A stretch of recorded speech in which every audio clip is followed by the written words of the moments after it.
Chapter 16. A good son waits upon his father in Big Willow Village. A good magistrate encourages a poor scholar in Yuanqing County.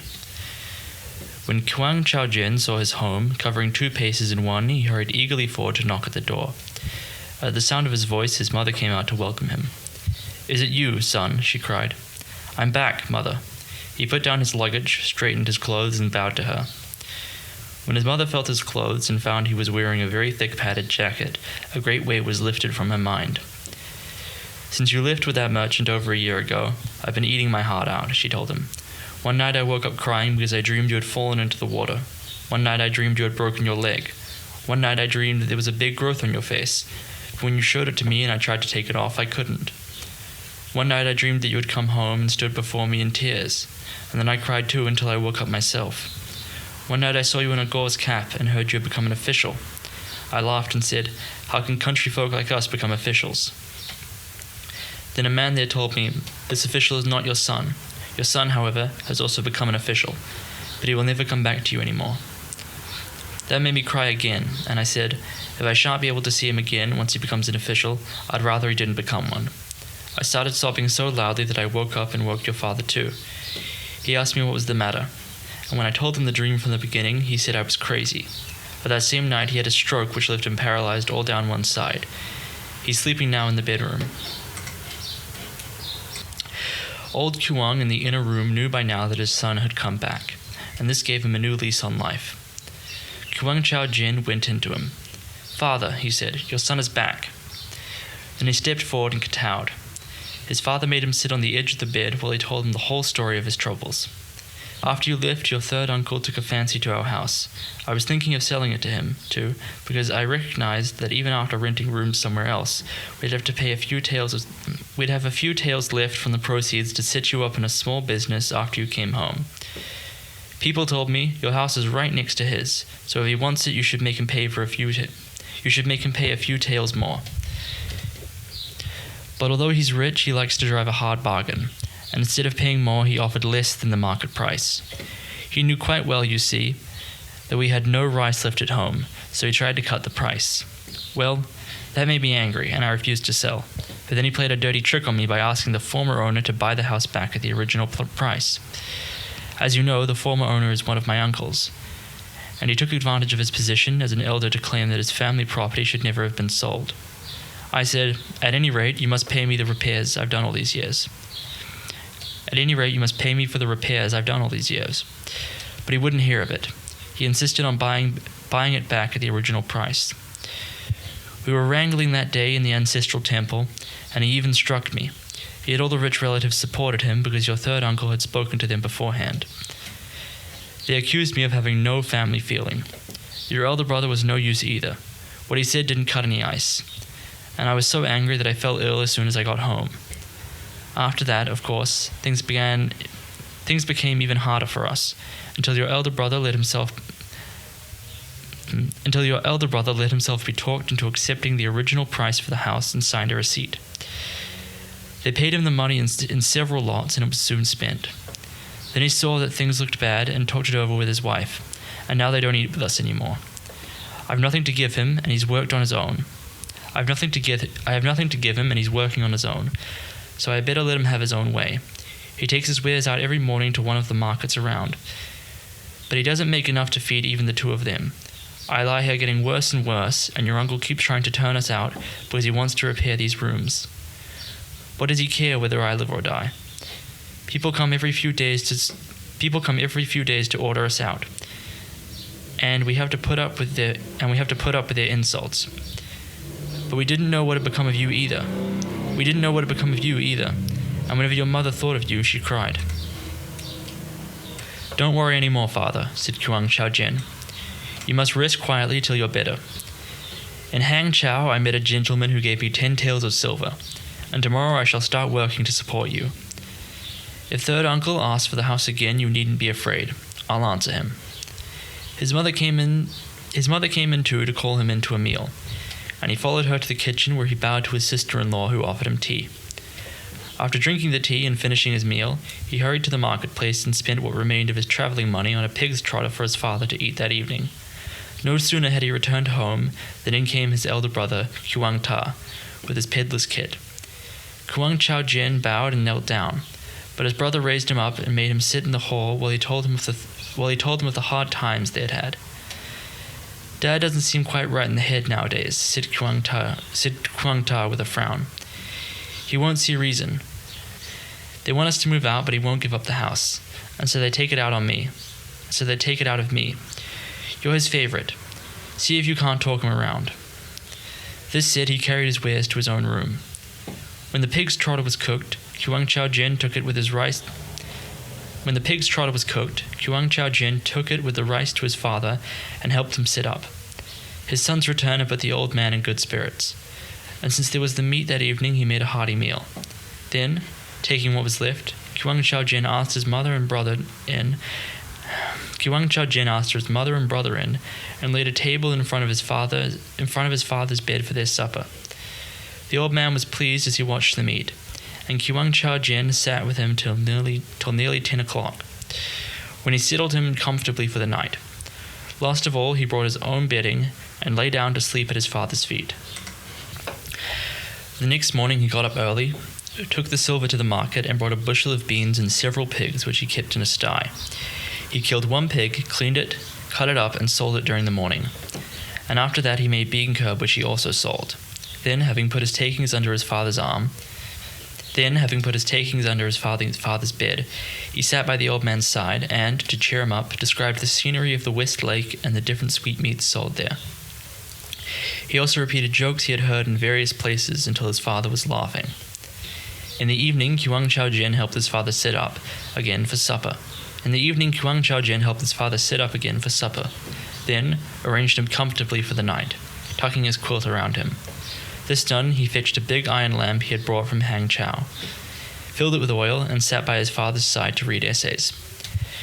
His father could not sleep well at night because he kept hawking or wanting to drink tea, so Kuang Chao Jin read till after midnight in order to be at hand whenever called. He went to bed very late each night and slept for 2 or 3 hours only, since he had to get up early to kill a pig and grind beans.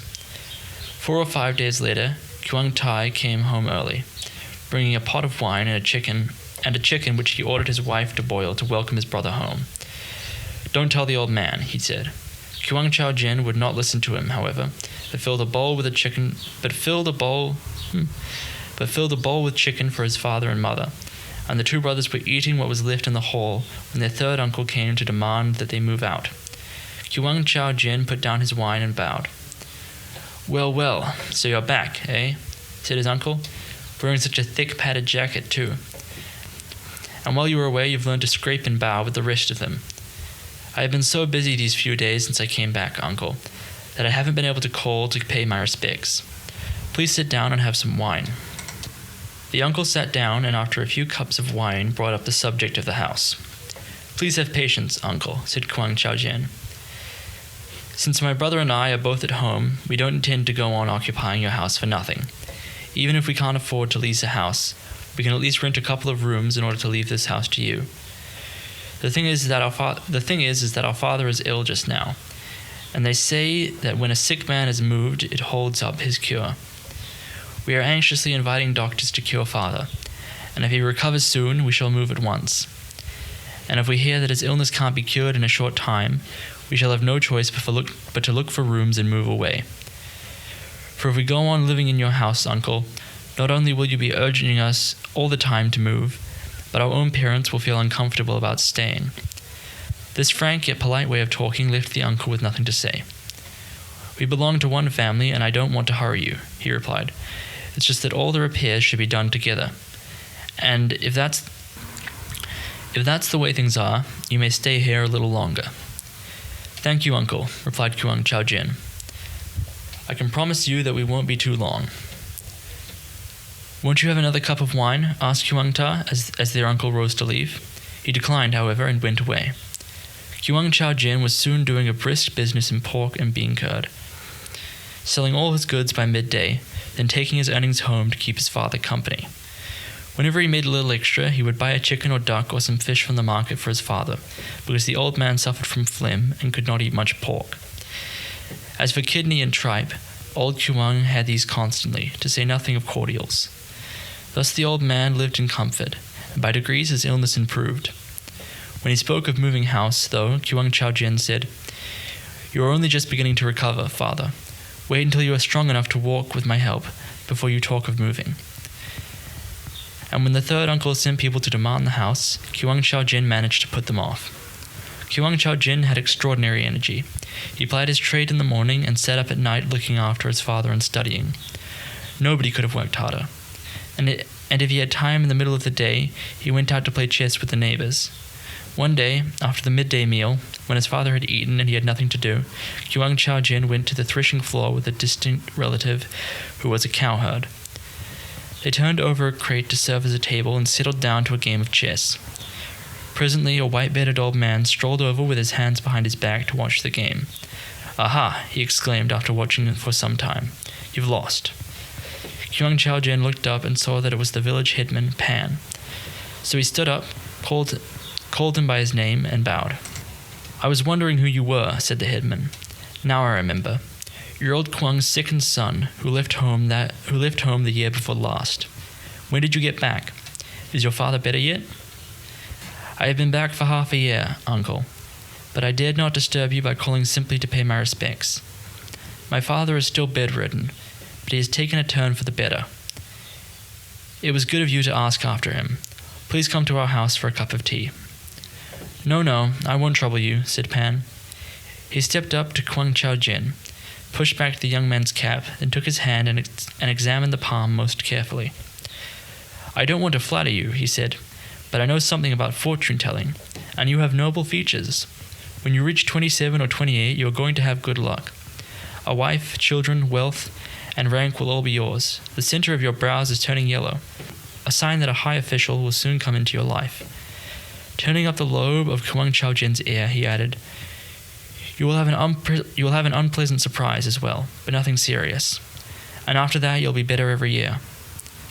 "Why, uncle? I ply my small trade, and all I ask is not to lose my capital. If I make a few coins every day to support my parents, I thank heaven, earth, and Buddha. How can I hope to become rich and noble?" "No, you won't be a trader long," declared Pan. And after this, he left them. The third uncle kept pressing the Kuang family to move out, becoming more and more insistent until Kuang Chao-jin could delay matters no longer and had to take a firm stand. Then his uncle grew angry and threatened that unless they moved out within 3 days, he would send men to tear down the house. Kuang Chao-jin was worried, but he kept this from his father. On the evening of the third day, he put his father to sleep and lit his iron lamp to study, when he heard a great uproar outside. He first thought his third uncle might have sent some men to tear down their house. He first thought his third uncle must have sent men to tear down their house, but presently he heard hundreds of people shouting, and the window paper was lit by a crimson glare. With a cry of dismay, he ran to the door and saw that the village was on fire. The women hurried out too. "Mercy," they cried. "We must move out quickly." Kuang Ta scrambled up in a daze, with no thought for anything but his shoulder pole and weirs. His stock was an assortment of sesame sweets, dried bean curd, clay figures, children's flutes and cymbals, and women's hairpins. Some of these he grabbed up, some he let fall, and most of the clay figurines and sweets were smashed to pieces as, sweating with terror, he snatched up his load and hurtled out. By now the fire was more than 10 feet high, and balls of flame were falling into the courtyard. Kuang Chao-jin's sister-in-law had caught up a bundle of bedding, clothing, and shoes, but whimpering with fright, she was walking back inside instead of outside. His mother was too appalled to move a step. The fire shed a crimson light over the whole countryside, and the shrieking and sobbing were deafening. But Kuang Chao-jin had one thought only. Disregarding his mother for the time being, he seized a quilt, picked his father up from the bed, and carried him carefully out on his back to the open ground outside the gate. This done, he rushed back, seized his sister-in-law, and showed her the way out. Then carried his mother out too. By this time, the fire had reached their door, so that they could barely get through. But Kuang Chao-jin said, "All's well, father and mother are safe." He made his father lie down on the ground, wrapping him up well in the quilt, and told his mother and sister-in-law to sit beside him. But when he looked for his brother, there was no sign of him. Kuang Ta had fled in terror. The fire crackled, sputtered, roared, and sparked, its crimson flames like a leaping golden dragon. And since country folk do not know how to put out the fire, and the water supply was far away, it went on burning half the night. Even then, the threshing floor was a mass of smoke and ashes, and the air was fiery hot. All the houses in the village were burnt to the ground, and Kuang Chao Jin was wondering what to do when his eye fell on the monastery on the main road south of the village. So there he carried his father, while his sister-in-law helped his mother to hobble painfully after them. A monk came out to greet them, but when he knew their errand, he refused admittance. After this fire, all the villagers who have houses have been burnt are homeless, he said. If all of them moved to our monastery, even if we built 2 extra wings, we couldn't hold them all. Besides, you have a sick man, which complicates matters. Just then an old man walked out of the monastery, and when Kuang Chao Jin saw that it was the headman Pan, he stepped forward to bow to him and described how their house had caught fire. "So your house was burnt too last night," exclaimed Mr. Pan. "That's too bad." Then Kuang Chao Jin told him how he had hoped to put up in the monastery for the time being, but had been refused admittance by the monk. "Monk," said the headman, "old Kuang is one of the best men in our village, and his son has such fine features. He is sure to make good in fortune. He is sure to make good in future. You monks have always held that in doing things to others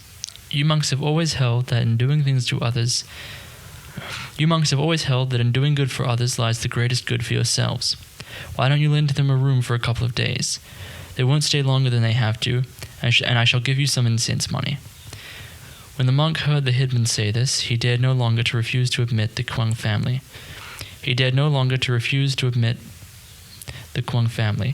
But gave them a room. Then Kuang Chao Jin carried his father in and made him lie down, and Mr. Pan came to inquire after old Kuang, who thanked him. After the monk had brewed a pot of tea for them, the headman went home, but presently he sent over rice and dishes for them. Only in the afternoon did Kuang Ta arrive, grumbling because his younger brother had not helped him to salvage their wares. Kuang Chao Jin realized that they could not stay any longer there, so he asked the headman to rent them 1 room and a half near the monastery on the main road. It was lucky that he had not gone to bed on the evening of the fire, and therefore had his capital on him, for this meant that he was able to go on earning his living by killing pigs and making bean curd. And in the evening he read essays by the lamplight as before. The shock had made his father's illness worse, but, worried as he was, Kuang Chao Jin kept on his studies. One night he had read till nearly midnight, and was declaiming an essay with great gusto when he heard gongs sound outside the window and saw a seat and chair pass, surrounded by torches and followed by outriders. He knew this must be the county magistrate, but he went on reading aloud while the party passed. Now the magistrate decided to spend the night in the village office, for he marveled to himself, how remarkable to find a man studying so hard late at night in a little country place like this. I wonder whether he is a successful candidate or a student. Why not send for the headman to find out? He forthwith sent for Mr. Pan and asked him, "Who is it that studies at night in that house near the monastery, south of the village?" The headman knew that this was where the Kuang family lived. "Their house was burnt down," he explained, "so they rented a place there. The man studying is old Kuang's second son, Kuang Chao Jin, who reads every night till well after midnight. He is not a scholar though, not even a student, but simply a small tradesman." The magistrate was impressed. "Here is my card," he said. "Take it to Mr. Kuang tomorrow, and tell him I shall not ask to see him now, but the preliminary test is near and he should register for it. If he can write essays, I'll do what I can for him." After receiving this order, the headman left. Early the next morning, when Mr. Pan had seen the magistrate off to the city, he ran to where the Kuang family lived, knocked at the door and opened it, and cried, "Congratulations!" "What is it?" asked Kuang Chao Jin. The headman took from his cap the card bearing the magistrate's name, Li Pin Ying, and gave it to Kuang Chao Jin, who was greatly surprised. "Who is this for, uncle?" he asked. "As the magistrate was passing by, he heard you reading essays, and had me in to ask about you. When I told him how poor you were and what a filial son..." He gave me this card for you and asked me to tell you that the preliminary test is near and he wants you to register for it. He intends to pass you. Didn't I tell you the other day that there were signs of good fortune on your face, and a high official would soon come into your life?" Qiang Chaojin was overjoyed, and when he showed his father the card and told him what had happened, the old man was happy too.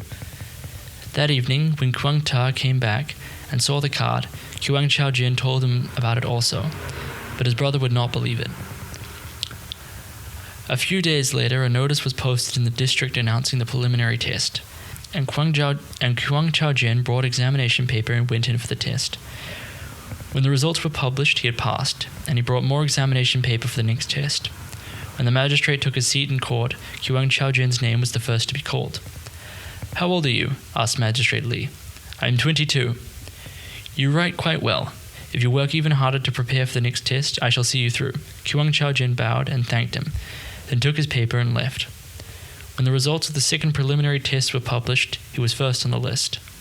After this news reached his village, Qiang Chaojin went to thank the magistrate, who invited him in and asked after his family, then gave him 2 taels of silver. "This is only a small part of my salary," he said. "Take it for your parents. When you reach home, you must work even harder. And if you come to see me before you go to the prefecture for the next examination, I shall help you with your traveling expenses." Having expressed his thanks, Qiang Chaojin withdrew. When he returned home, he gave the silver to his father. And told him what the magistrate had said. The old man was very grateful. Holding the silver in his hand, he kowtowed to heaven from his pillow. And only then did Qiang Ta believe that his younger brother had passed. The villagers were impressed too when they heard that Qiang Chaojin had come first on the list, and that the magistrate had received him, so they banded together to send him congratulatory gifts. And on his father's instructions, Qiang Chaojin gave a feast in the neighboring monastery. This happened near the end of winter, and in spring, when the new term began, the imperial examiner went to Wenchao to preside over the prefectural examinations there. Qiang Chaojin called on Magistrate Li to take his leave, and was given another 2 taels with which he traveled to Wenchao. When he had taken the examination, Magistrate Li called on the examiner, bowed and said, "This Qiang Chaojin, whom I passed first in the county examinations, is a poor scholar and a good son." He proceeded to relate all his filial deeds. "Moral character counts more than literary attainments in a scholar," said the examiner. "If a man shows high moral qualities, literary accomplishments is second. I have read Qiang Chaojin's essays, and although his exposition is not always very clear, he shows talent. Rest assured that I shall remember your wishes. But to know whether Qiang Chaojin passed the prefectural examinations or not, you must read the next chapter."